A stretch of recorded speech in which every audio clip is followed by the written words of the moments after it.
வணக்கம். உரையாடல் நிகழ்ச்சிக்கு வரவேற்கிறோம். இன்றைய உரையாடல் நிகழ்ச்சியில சிறப்பு விருந்தினரா யார் வந்திருக்காங்க அப்படின்னு சொன்னா, நிறைய பாடல்கள், அதாவது நிறைய அப்படின்னு சொல்றத விட நூற்றுக்கணக்கான பாடல்கள் வந்து பாடியிருக்காங்க. நிறைய பாடல்கள் வந்து ஹிட் ஆகியிருக்கு அப்படின்னு சொல்லலாம். எஸ், இப்போ வந்து இசையமைப்பாளராகவும் என்ட்ரி ஆகியிருக்காங்க. எஸ், சத்யபிரகாஷ் சார் வந்திருக்காங்க. அவங்கள வெல்கம் பண்ணிட்டு நிறைய விஷயங்கள்லாம் கேட்டு தெரிஞ்சுக்கலாம். வணக்கம் சார். வணக்கம். எப்படி இருக்கீங்க? ரொம்ப நலமா இருக்கேன். பட் ஒரு வழியாக நம்ம வந்து மீட் பண்ணியாச்சு. ஏன்னா மியூசிக் அப்படிங்கிற ஒரு இண்டஸ்ட்ரி அப்படி எடுத்து பார்த்தோம் அப்படின்னு சொன்னால் நிறைய விஷயம் இருக்குது. இப்போ உங்களுடைய பரிணாமமே எங்களுக்கு பார்க்குறதுக்கு ரொம்ப வியப்பாக இருக்குது, ஆச்சரியமாக இருக்குது, சந்தோஷமாகவும் இருக்குது. அதே சேம் வியப்பு, ஆச்சரியம், சந்தோஷம் எனக்குமே இருக்குது. அதாவது நிறைய இருக்கு இல்லையா உங்களோட மியூசிக் வேர்ல்டு அப்படின்னு எடுத்து பார்க்கும்போது. உங்களுடைய மியூசிக் ஜேர்னி எப்படி சார் ஸ்டார்ட் ஆச்சு ஆரம்ப காலத்தில்? திரைத்துறையிலன்னு பார்த்தீங்கன்னா it all started in 2010-11. Okay. ஏன்னா நான் கோயம்புத்தூரில் வந்து மெக்கானிக்கல் இன்ஜினியரிங் படிச்சுட்டு இருந்தேன். ஓகே. சின்ன வயசுலேருந்தே கர்நாடக சங்கீதம் முறைப்படி கற்றுட்டு இருந்திருக்கேன். பட் சினிமா பாடல்கள் பெருசாக பாடினது கிடையாது, கேட்குறதோட சரி. பட் இந்த மாதிரியான ஒரு ரியாலிட்டி ஷோ நடக்குது அப்படின்னு சொல்லி சென்னைக்கு வந்து அதில் பார்ட்டிசிபேட் பண்ணி அதில் ஒரு 15 மாதம் அந்த ரியாலிட்டி ஷோ முடிச்சு அந்த ஃபைனல்ஸ் மூலமாக நான் பாடுறதை பார்த்து எனக்கு கிடைத்த வாய்ப்பு தான் வந்து ஒரு பிளேபேக் சிங்கராக ஃபஸ்ட் டைம் நான் பாடின ஒரு பாடல். 3ங்கிற படத்தில் வந்து தனுஷ் அவர்களுடைய நடிப்பில் வந்த ஒரு படம். அனிருத் அவருடைய டெபியூ மூவி கூட. ஸோ அதில் வந்து ரீமிக்ஸ் வெர்ஷன் ஆஃப் போனி போன பாடினேன். அதுதான் என்னுடைய முதல் பாடலாக இருந்தது ரிலீஸ் ஆனதில். ஸோ அப்படி தான் இந்த ஒரு பிளேபேக் சிங்கராக ஒரு ஜேர்னி ஆரம்பிச்சது. ஸோ அதுலேருந்து இப்போ வரைக்கும் south Indian languages predominantly mostly Tamil, but Telugu, Kannada, ஒரு சில மலையாளம், ஒரு சில ஹிந்தி கூட பாடுறதுக்கான வாய்ப்புகள் கிடச்சிருக்கு. ஒவ்வொரு ஒரு 250+ சாங்ஸ் பாடுறதுக்கான ஒரு வாய்ப்பு கிடச்சிது. Okay, super. உங்களுடைய ஜேர்னி வந்து பார்க்கும்போது உண்மையாகவே ரொம்ப நல்லா இருக்குது அப்படின்னு சொல்லலாம். உங்களுடைய ஃபர்ஸ்ட் சாங் நீங்கள் சொல்லியிருந்தீங்க இல்லையா, அந்த 3ல் வந்து அமையும் போது ஒரு டெபியூ மியூசிக் டைரக்டர்கிட்ட நம்ம வந்து ஒர்க் பண்ணுறோம் அப்படிங்கிறது நீங்கள் ரொம்ப எக்ஸைட்மெண்ட்டில் நீங்கள் வந்து போயிருப்பீங்க. அந்த சாங் வந்து பண்ணும்போது உங்களுக்கு என்ன மாதிரியான இன்ஸ்ட்ரக்ஷன் வந்து அவங்க கொடுப்பாங்க உங்களுக்கு? ஃபர்ஸ்ட் டைம்ங்கிறதுனால நிறைய விஷயம் நமக்கு தெரிஞ்சிருக்க வாய்ப்பு இல்லை. ஸோ அந்த அளவுக்கு என்ன சொல்ற பயம் கிடையாது, எக்ஸைட்மெண்ட் கண்டிப்பாக இருந்தது. ஏன்னா மியூசிக் டைரக்டராக அவர் கூப்பிட்டோம், ரொம்ப ஃப்ரெண்ட்லியாக பேசினார். இந்த மாதிரி என்னோட பேர் அனிருத், நான் இந்த மாதிரி 3ங்கிற தனுஷோட படம் நான் தான் பண்ணுறேன், நீங்கள் ஒரு பாட்டு பாடணும் தனுஷ் சொல்லியிருந்தாரு, நீங்கள் எப்போ சென்னைக்கு வரீங்கன்னு சொல்லுங்கள் அப்படின்னு சொன்னார். இந்த மாதிரி சென்னைக்கு போய் மீட் பண்ணோம். ரொம்ப ஃப்ரெண்ட்லியாக பேசினார்.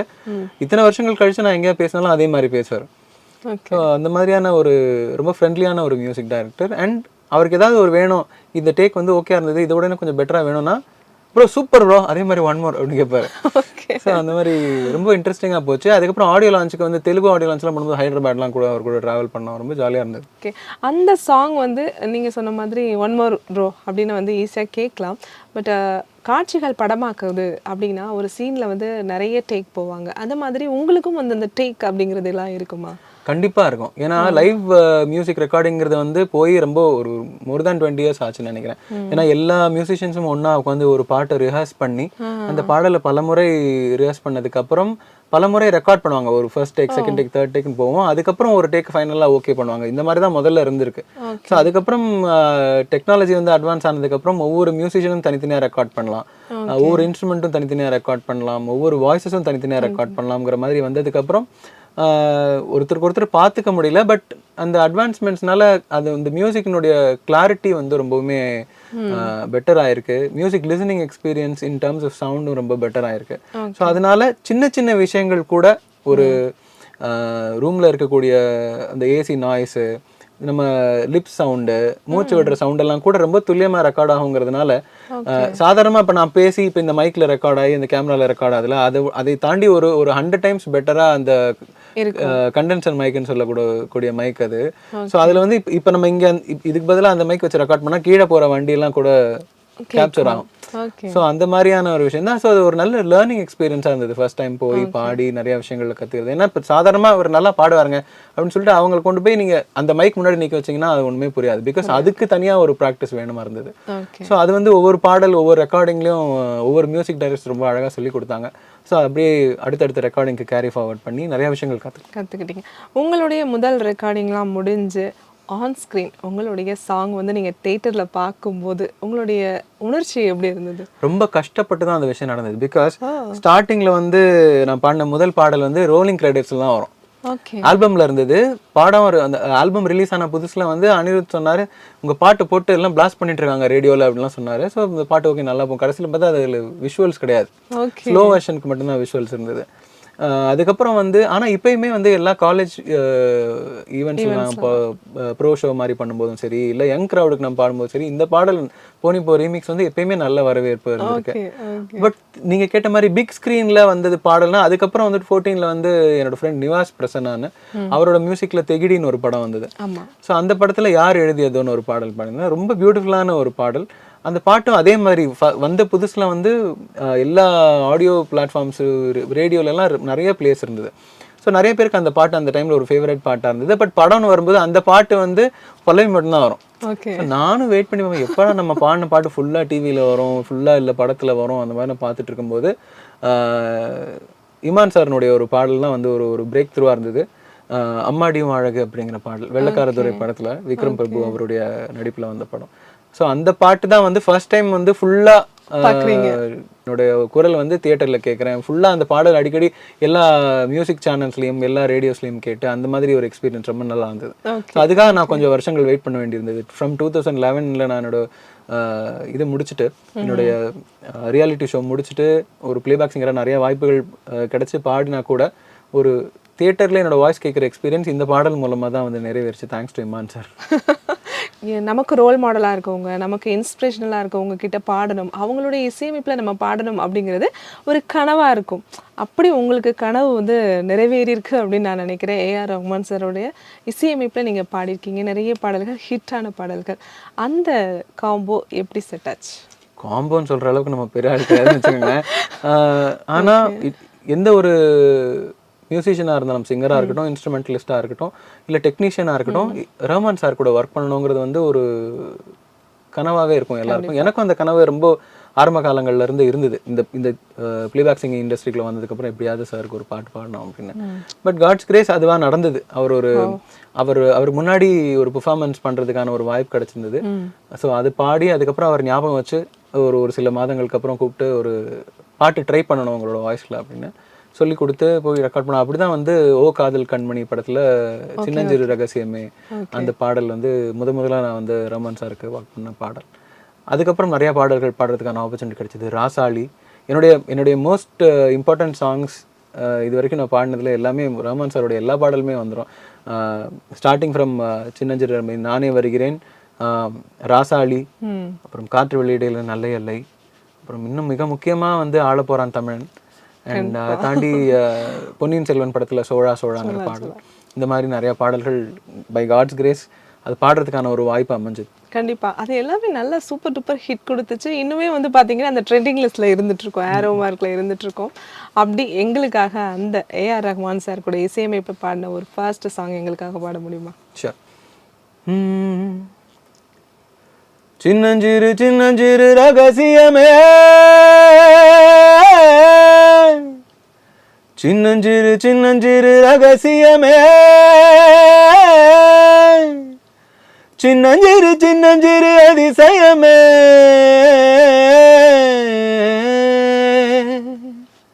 சின்னஞ்சிறு வீரர் கொடு, சின்னஞ்சிறு சின்னஞ்சிறு இடம் கொடு, சின்னஞ்சிறு ஆசைக்கு போய் சொல்ல தெரியாதே.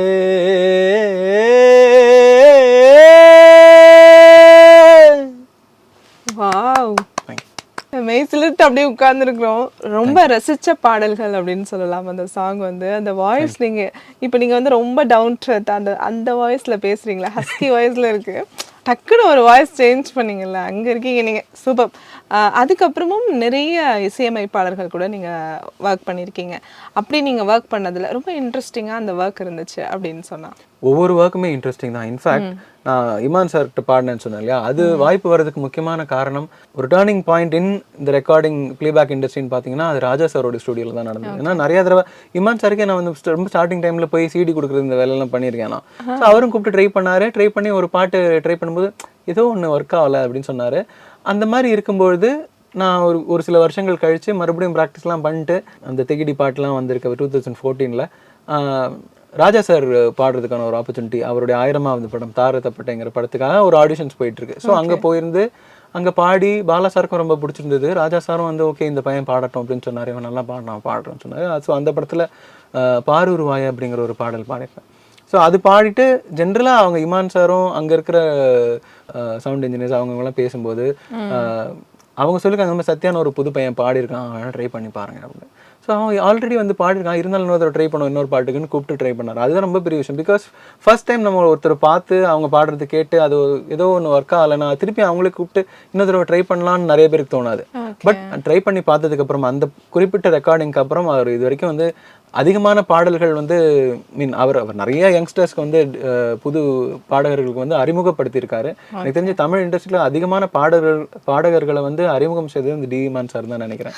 ஸோ அவர் வந்து எனக்கும் நிறைய வாய்ப்புகள் அந்த பாடல் தொடர்ந்து அந்த செகண்ட் சான்ஸ் தொடர்ந்து நிறைய பாடல்கள் வந்தது.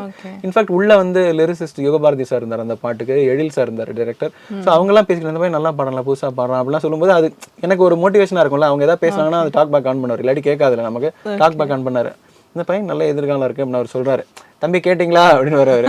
நமக்கு ஒரு மோட்டிவேஷன் இருக்கும். ரொம்ப ரொம்ப ஃப்ரெண்ட்லியான மியூசிக் டைரக்டர். ஓகே, அந்த சாங் என்ன சாங் சார்? அது அம்மாடி அழகு. ஓகே, அது எங்களுக்காக கண்டிப்பா. அம்மாடி அழகு சமதோடு ஒன்ன கண்டா பொழுதும் திருநாளு ஒர பார்த்துதான் தடுமாறுற புயல் காத்துல பொறியாகுற அடிமாடு நான் விரண்டோடுற ஒரு வார்த்தை சொல்லு உயிர் தார. இளையராஜா சாருடைய 1000வது படத்துல நீங்க பாடியிருக்கீங்க. அது வந்து எவ்வளவு பெரிய பிளெஸிங் அப்படிங்கிறது எங்களுக்கு வெளியில இருந்து பார்க்கும்போதே வந்து ஒரு புல்லரிக்கிற ஒரு மொமெண்ட் அப்படின்னு சொல்லலாம். அந்த மொமெண்ட் அமையும் போது உங்களுக்கு எப்படி இருந்தது?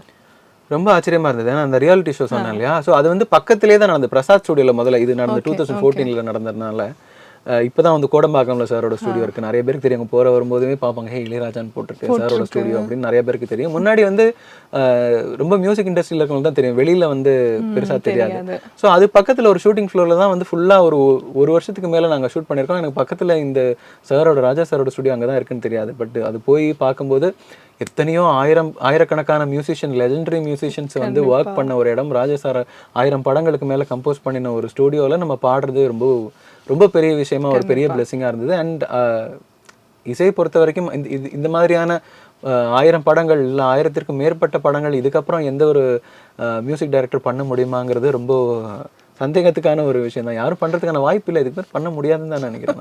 ஸோ அப்படி ஒரு மியூசிக் டைரக்டருக்கு ஒர்க் பண்ணுறது ஹியூஜ் பிளஸிங் நீங்க சொன்ன மாதிரி. ஓகே, அவர் வந்து நிறைய விஷயங்கள் சொல்லி கொடுப்பாருன்னு சொல்லுவாங்க. அவர் சொல்லி கொடுக்குற விதம் எப்படி இருக்கும்?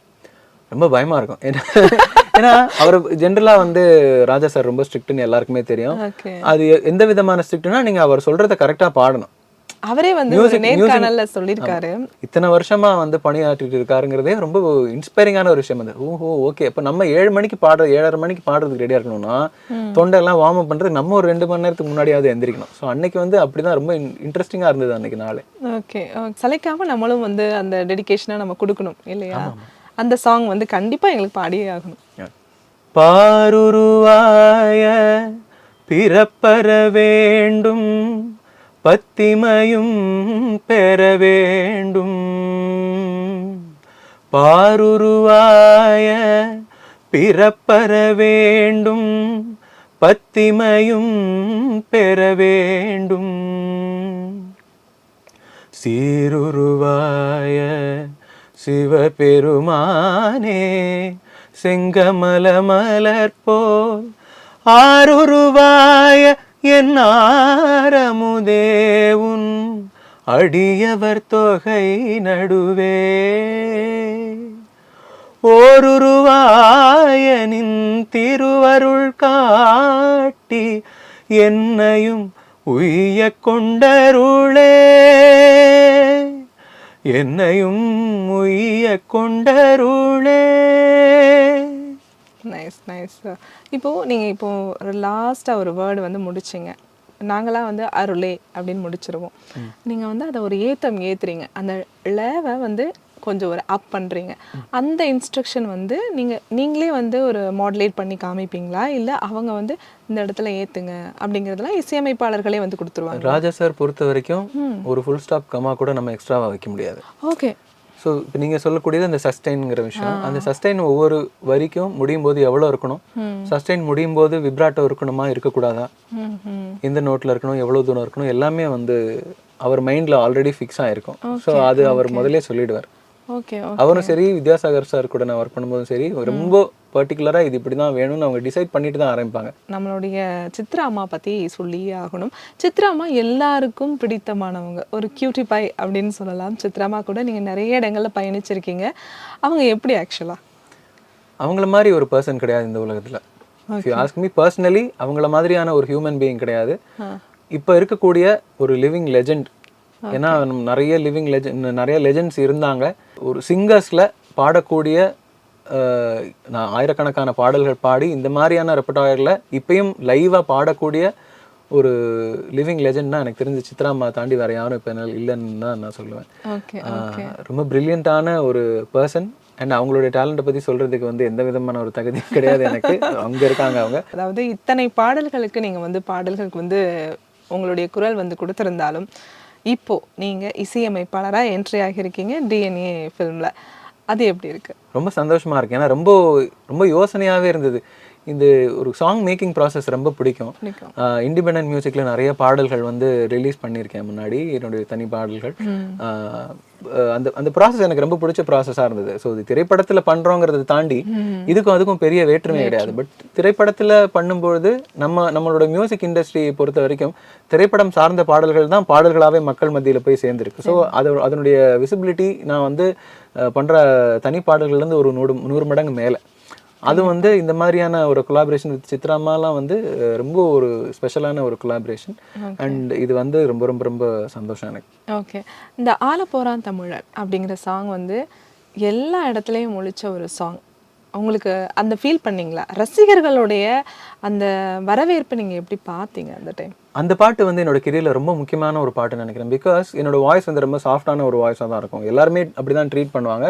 ஏன் நானுமே என்னோட வாய்ஸ் அப்படி தான் ட்ரீட் பண்ணுவேன். ஆனால் இந்த பாடல் வந்து கம்போஸ் பண்ணுற டைம்லேருந்தே இந்த பாட்டுக்கு லிரிக்ஸ் எல்லாம் வரதுக்கு முன்னாடி இந்த ரஃப் ட்ராக்காக பாடுறதுன்னு சொல்லுவாங்க. ஸோ அந்த மாதிரி இந்த பாடலுடைய டியூன் வந்து நான் பாடினேன் கம்போசிங் டைமில். அதுக்கப்புறம் இந்த டம்மி லிரிக்ஸ்லாம் வரும்போது வச்சு பாடி இந்த டியூனாக செட் பண்ணுவாங்க இல்லையா, அப்போ நான் அது பாடினேன். அதுக்கப்புறம் வந்து இந்த ஃபைனலாக வந்து இது என்ன படம் கூட எனக்கு தெரியாது. அதுக்கப்புறம் லிரிக்ஸ் வந்து ஸோ இது யார் பாடிருக்காங்க அவங்களே கூப்பிட்டு ட்ரை பண்ணுங்க அப்படின்னு சொன்னாங்க. ஸோ அப்படி தான் அதுக்கு முன்னாடி நான் பாடின பாடல்கள் எல்லாமே ரொம்ப சாஃப்டான ஒரு சாங்ஸாக தான் இருக்கும்.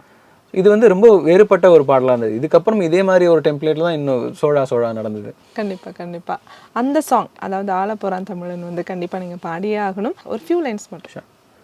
ஆலப்போரான் தமிழன் உலகம் எல்லாமே, வெற்றி மகன் வழிதான் இனிமே எல்லாமே, வீரன் யாருன்னு இந்த நாட்டுக்கே அவன் சொன்னானே, வாயில்லா மாட்டுக்கும் வட நீதிய அவன் தந்தானே,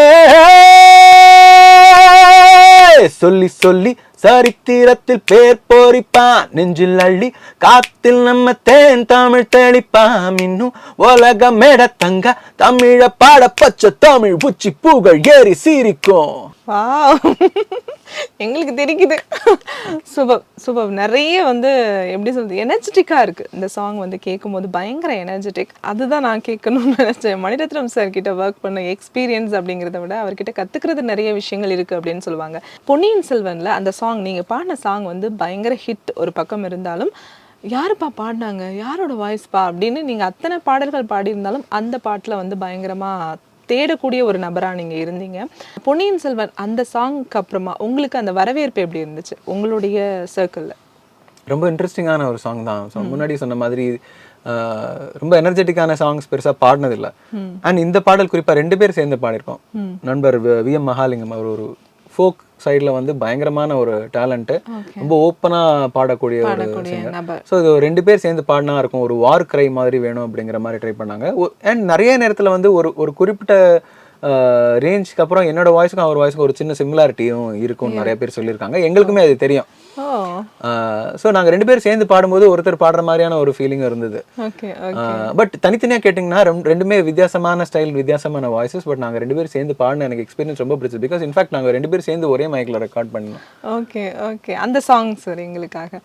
வரி வரி புலி அஞ்சாதடா துஞ்சாதடா சோழா சோழா, மர புலி வீழாதடா தாழாதடா, சீலா சீலா வீரம் மானம், புலி மகனிரு கண்ணல்லோ ஏரே வாடா, பகை முகம் செகும் நேரம் வீரா, கொடி கொடி கொடி பறக்க, தட தடத்து பறி பறி பறி துடிக்க, படும் மனதில் வெறி வெறி வீரி பிறக்க, அடுக்களத்தில் பொறி பொறி பொறி பறக்க, எதிரிகளை வாடாடு வேணாடு ஹோய். போராடு போராடு ஹோய் பட பட புலிக்கொடி வானம் ஏறட்டும் புவி நிலம் சோழம் ஆகட்டும். பாடகரா இருந்து இசையமைப்பாளரா மாறும்போது சில விஷயங்கள் நம்ம சேஞ்ச் பண்ணிக்க வேண்டியது இருக்கும். ஒர்க் ஸ்டைலுமே வந்து சேஞ்ச் பண்ணிக்க வேண்டியது இருக்கும். அப்படி நீங்க டிஎன்ஏல சேஞ்ச் பண்ணிக்கிட்ட விஷயங்கள்? மியூசிக் டைரக்ஷன் ரொம்ப ஒரு முக்கியமான ஒரு விஷயமா பார்க்குறேன். பிகாஸ் ரெஸ்பான்சிபிலிட்டி ஜாஸ்தி. ஏன்னா வந்து இண்டிபெண்ட்டாக நம்ம பண்ணும்போது நம்மளோட அது பேரே இண்டிபெண்டன்ட் மியூசிக் தானே, நம்மளுடைய விருப்பத்துக்கு நம்மளுடைய இஷ்டத்துக்கு ஏற்ற மாதிரி பண்ணுறது. நம்ம எடுக்கிறது தான் ஜானர், நம்ம எடுக்கிறது தான் சிச்சுவேஷன், நம்ம போடுறது தான் வரிகள். ஸோ அந்த மாதிரி இருக்கும்பொழுது அது ரொம்ப ஜாலியாக நம்ம பண்ணிட முடியும்.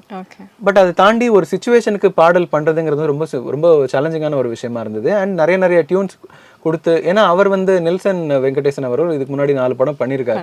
ஸோ அவருக்கு வந்து என்ன வேணுங்கிறதுல எப்பயுமே ரொம்ப கிளாரிட்டி ஜாஸ்தி.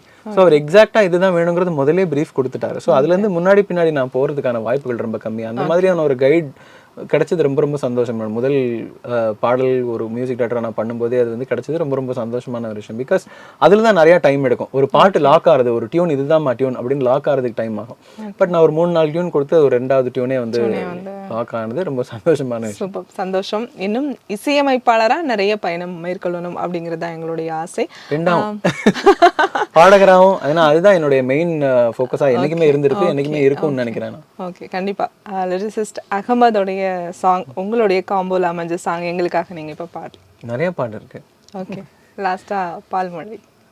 பால்மழை தனிலாடும் பூமுகம் பார்க்க தோன்றிடும் வெண்ணிலா, நாளெல்லாம் விளையாடி ஓடி தூங்கப் போவது தென்றலா, மனம் வாஞ்சையாய் உன்னை பார்த்திடும் விழி நீரை குடம் வழிந்தோடுமே, குயில் கூட்டினில் கொஞ்சம் உனகினால் உயிர் உருகியே தடுமாறுமே. ஓ